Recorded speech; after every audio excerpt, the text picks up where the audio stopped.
Bapak-bapak, ibu-ibu yang dimuliakan Allah. Tetapi Allah Subhanahu wa taala menantang mereka dengan Allah firmankan pada ayat berikutnya, fasatubsiruna wa yubsiruna bi ayyikumul maftun. Engkau akan lihat, mereka akan saksikan siapa sebenarnya yang terfitnah. Pada mulanya Bapak Ibu, jualan Islamophobia namanya itu, memburuk-burukan Nabi, memburuk-burukan Islam, itu dikemas dengan propaganda, itu dibuat supaya tersebar ke seluruh dunia. Islam itu buruk, Nabi Muhammad itu pembawa ajaran teroris, Islam itu orang terbelakang. Itu yang dibangun image-nya. Bapak Ibu, di mana disebarkan tuh? Disebarkan di Eropa, disebarkan di Timur. Namanya Islamophobia. Jadi orang-orang Islamnya malih kalau membicarakan Islam leh, dia tersudui. Tidak dengan bangganya ia menjelaskan, menceritakan tentang Islam. Dan itu didesain. Namanya Islamophobia. Propaganda begitu hebat. Mereka sampaikan pada media-media. Adulah media corong-corong medianya. Mereka sampaikan yang Bapak Ibu, pada mulanya disebarkan di negara-negara. Orang Eropa kan orang cerdas, orang pintar, nak ndak omong-omong sedepan. Ketika disampaikan begitu Islamophobia dengan propaganda yang demikian, pada mulanya mereka tidak punya waktu untuk membaca tentang biografi Nabi. Pada mulanya mereka tidak ada waktu untuk bertanya kepada pakar-pakarnya. Pada mulanya mereka tidak punya waktu untuk membaca literasi tentang Islam dan ajaran-ajarannya. Tapi karena propaganda dimainkan, Islamophobia yang hebat begitu dahsyat, viral dan disampaikan dengan media-media secara berlebihan, tentu masyarakat yang berpendidikan tadi membacanya. Dia baca tentang biografi Nabi, dia bertanya kepada pakar-pakarnya. Terus apa lagi? Dia menelaah dengan sangat seksama. Apa akibatnya Bapak Ibu? Tidak sedikit yang mereka akhirnya jatuh cinta kepada Nabi, jatuh cinta pada Islam. Itu apa itu? Islam? Oh, banyak aturan itu. Banyak. Bapak Ibu yang dimuliakan Allah, ada satu gereja yang dulu ada, bukan hanya satu, banyak pertempuran baik di timur maupun di barat. Yang itu adalah gereja satu suku tertentu, nah ada penghuninya lain. Akhirnya apa?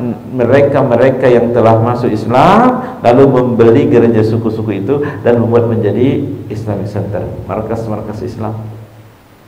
Itulah yang Allah katakan dalam ayat kita ini, fasatubsiruna wa yubsiruna bi ayyikumul maftun. Engkau akan lihat, mereka akan saksikan siapa sebenarnya yang terfitnah.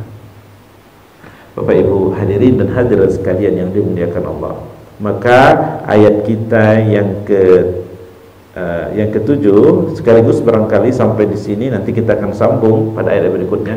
Allah Subhanahu wa taala mengatakan begini, inna rabbaka huwa a'lamu biman dhalla an sabili. Sesungguhnya Tuhanmu, dialah yang paling mengetahui siapa yang sesat jalannya.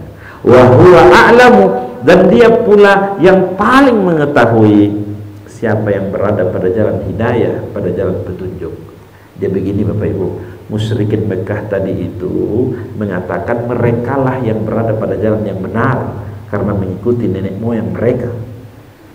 Musyrikin Mekah itu mengatakan Nabi Muhammad itu sase karena dia membawa ajaran baru, asing.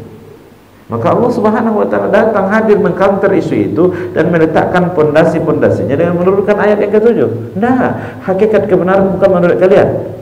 Yang bisa untuk memastikan kebenaran itu benar adalah Allah. Maka Allah mengatakan dua kali, huwa a'lamu, dia yang paling mengetahui. Nabi Muhammad SAW, Allah Subhanahu wa taala mengatakan, Allah sebenarnya ingin mengatakan yang sase itu adalah musyrikin Mekah.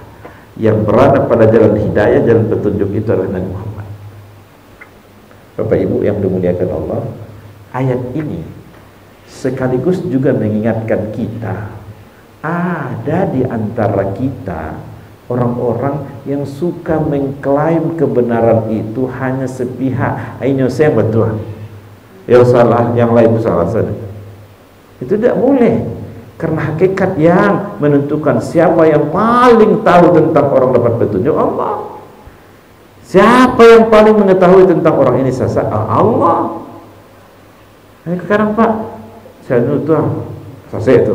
Sianu tu oh lagi tapi rumahnya tapi pineraku tu mah. Sianu tu kalau sianu mah itu kau nambo tu. Kami sama-sama masuk surga. Seperti kakek nenek moyangnya saja pemegang pintu kunci surga. Yang lain lebih pilih. Tidak boleh begitu Bapak Ibu. Tidak boleh. Kalaupun kita merasa yang paling benar, mungkin agak sopan seketik dengan kita berkata, mudah-mudahan kita satu di antara yang mendapatkan hidayah dan petunjuk itu. Ya, Bapak Ibu, ini kita mencerca orang, mencela orang dan kemudian mengatakan syanu kafir, syanu bid'ah, syanu naudzubillah min dzalik. Maka oleh karena itu, ini ayat yang ketujuh ini mengingatkan kita, Allah lah yang paling mengetahui siapa yang sesat jalannya, dan Allah juga yang paling mengetahui siapa yang berada pada jalan hidayah, jalan petunjuk. Bapak-bapak, ibu-ibu, dari 7 ayat surah Al-Qalam yang telah kita pelajari, di antara beberapa kesimpulan penting. Kesimpulan penting yang dapat kita petik, yang pertama, Nabi Muhammad diangkat sebagai Rasul ada modalnya, dan modal yang paling utama sebelum Nabi diangkat menjadi Rasul itu adalah modal akhlak, kemuliaan akhlak. Yo, ada tandingannya. Wa innaka la, yang mengatakan akhlak itu agung Nabi Muhammad, Allah Subhanahu wa taala, yaitu pada surah Al-Qalam ini. Jadi Bapak Ibu, di antara kita ini mungkin ada Bapak RT, ada Pak RW, ada caleg dari berbagai partai di luar Pampe, mudah-mudahan dua. Ada mungkin DPRD tingkat provinsi, ada mungkin DPR RI, ada yang kau jadi presiden. Ya. Maka modal utama yang harus dimiliki adalah kemuliaan akhlak. Ini lagi. Itu pelajaran yang dapat kita pelajari dengan realitas kita hari ini. Dan yang kedua, siapakah contoh model dari kemuliaan akhlak yang paling hebat itu? Nabi Muhammad. Saja jauh ada Pak. Nabi Muhammad itu ayah bagi anak-anaknya. Tidak ayah sembarangan Pak. Ayah teladan. Nabi Muhammad itu suami, bukan untuk istri, banyak istrinya. Bukan suami sembarangan. Suami teladan. Nabi Muhammad itu suami ngaleh nomor 1. Dari umur 3 bulan dah biasa menggali keluar negari, bukan domestik Saudi Arabia. Kalau tidak jujurnya, tidak amanah, itu tidak jatuh hati Siti Khadijah. Kayaknya Khadijah adalah investor dalam perdagangan Nabi. Tidak jauh-jauh contohnya Pak. Kalau kita ingin menjadi saudagar yang hebat, contoh baginda Nabi Muhammad. Nabi Muhammad itu pemimpin yang kepemimpinannya tidak hanya dipuja-puji oleh sahabatnya, juga oleh musuh-musuh mengapresiasi baginda Nabi Muhammad SAW. Apalagi pelajarannya Bapak Ibu, pelajaran yang ketiga, siapapun di dunia ini kalau ia berada pada jalan kebenaran, pasti ada pencerca, pencela, penghinanya. Ya, dan Nabi Muhammad SAW tidak pernah luput dari cacat. Lah 1400 tahun meninggal sampai kini masih ada juga. Oleh karena itu Bapak Ibu, jangan patah arang ketika orang menghina so alim lonyo, ikut lonyo kajian. Ya, soalnya Nabi Muhammad SAW lebih digitukan lagi. Bagaimana perlawanan dari musyrikin Mekah pada diri.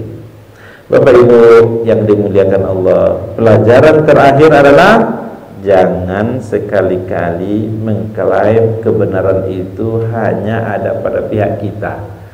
Sehebat-hebat pandai-pandai mungkin ada khilaf salah. Seburuk-buruk orang, sejajah orang mungkin ada yang betul dari dia. Nah, itu ada. Kenapa? Hakikat yang mengetahui siapa yang sesat, siapa yang berada dalam petunjuk Allah. Itulah yang kita pelajari dari ayat ke-7 dari surah Al-Qalam. Jadi, kalaupun kita percaya diri bahwa kita berada pada jalan yang petunjuk itu, cukup kita dengan mengungkapkan bahasa yang sopan. Semoga kita salah satu masuk di antara salah satu orang-orang yang mendapat hidayah dan petunjuk Allah itu. Begitu bahasanya. Mudah-mudahan Bapak Ibu sekalian, apa yang kita pelajari dari surah Al-Qalam ini memberikan makna dan manfaat, dan bisa menginspirasi untuk kita amalkan pada hari-hari kita berikutnya insyaallah. Dan masih banyak pelajaran-pelajaran berharga dari ayat-ayat setelah kita ini, dan insyaallah pada kesempatan lain kita akan lanjutkan masih dalam surah Al-Qalam ini. Wabillahi taufiq wal hidayah. Assalamualaikum warahmatullahi wabarakatuh.